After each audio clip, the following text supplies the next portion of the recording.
Hello, আসসালামু আলাইকুম বন্ধুরা, কেমন আছেন? আমি আজ একটি গল্প বলবো। গল্পের নাম হচ্ছে মূর্খ যখন বিত্তবান হয় অথবা মূর্খ যখন অর্থের মালিক হয় তখন তার আচরণ কেমন হয় সে সম্পর্কে একটি ছোট গল্প। তাহলে শুনতে থাকুন আমার গল্পটি। একটি ইঁদুর ক্ষুধার জ্বালায় খুবই কষ্ট করতেছিল। তার কোনো খাবার খুঁজে পাচ্ছিল না।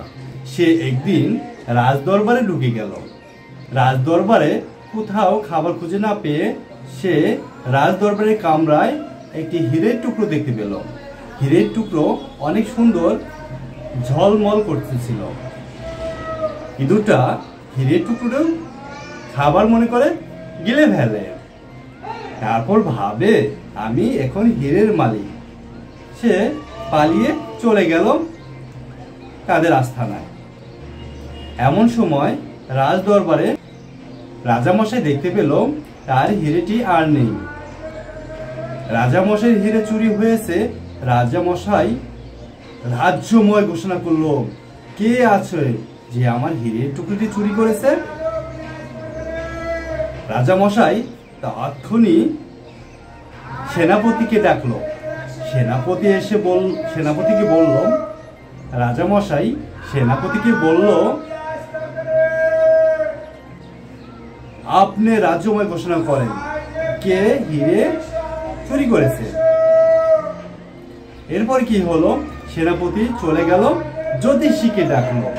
জ্যোতিষী এসে তন্ত্র মন্ত্র জাদুবিদ্যে সবকিছু করে দেখতে পেল একটি ইঁদুর রাজামশাই হিরে গিলে ফেলেছে।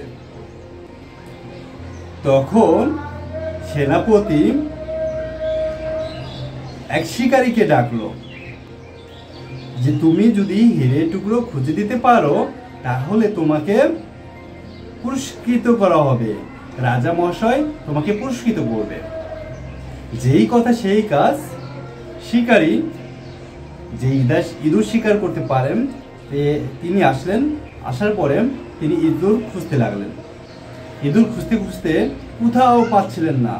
এক সময় ইঁদুরে একটি গুহার সন্ধান পেলেন। সেখানে শিকারী প্রবেশ করলেন। প্রবেশ করার পরে দেখলেন অনেকগুলো ইঁদুর যার তার সাথে লেগে লেগে খেলা করছে, মজা করছে আর ঘুমাচ্ছে। কিন্তু একটি ইঁদুর আলাদা সুন্দর একটা বেডে ঘুমাচ্ছে, চিৎ পাটাং হয়ে মনের সুখে ঘুমাচ্ছে। তখন শিকারী সেই ইঁদুরটাকে ধরে ফেললো। ইঁদুরটিকে ধরে ফেলার পরে রাজদরবার নিয়ে আসলো। রাজদরবার নিয়ে এসে সেনাপতিকে বলল, সেনাপতি মহাশয়, এই ইঁদুরটি মনে হয় হীরাটি চুরি করেছে। এই ইঁদুরটি মনে হয় হীরাটি গিলে ফেলেছে অথবা চুরি করেছে। তো সেনাপতির হুকুমে শিকারী তার পেট কেটে পেট চিরে হীরার টুকরোটি বের করলো। বের করার পরে সবাই তো অবাক।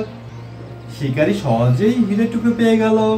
হীরের টুকরো নিয়ে সেনাপতি আর শিকারী রাজা মহাশয়কে দিয়ে দিল। রাজা মহাশয় অনেক খুশি হলো এবং আনন্দিত হলো। তিনি হীরের টুকরো পেয়ে শিকারীকে তার ন্যায্য পুরস্কার দিয়ে দিল। যখন শিকারী চলে যাবে তখন রাজামশাই শিকারীকে প্রশ্ন করলো, বলেন তো শিকারী সাহেব, আপনি শত শত ইঁদুরের মাঝে কিভাবে এই ইঁদুরটাকে খুঁজে পেলেন? তখন শিকারী বলল, মহাশয়, খুবই সহজ একটা বিষয়।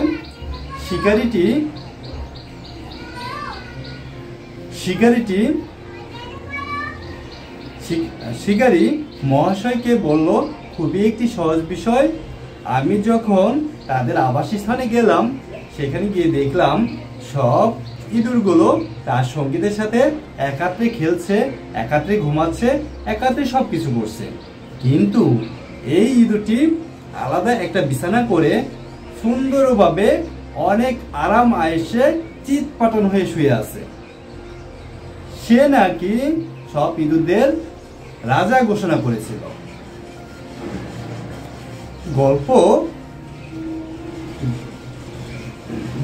এই গল্প থেকে আমরা শিখলাম, মূর্খ যখন বিত্তবান বা অর্থশীল হয়, সে তার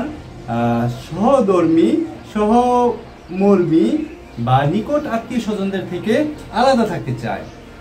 তাদের সাথে এমনকি তাদের সাথে যোগাযোগ পর্যন্ত বন্ধ করে দেয়, যা মোটেও ঠিক না।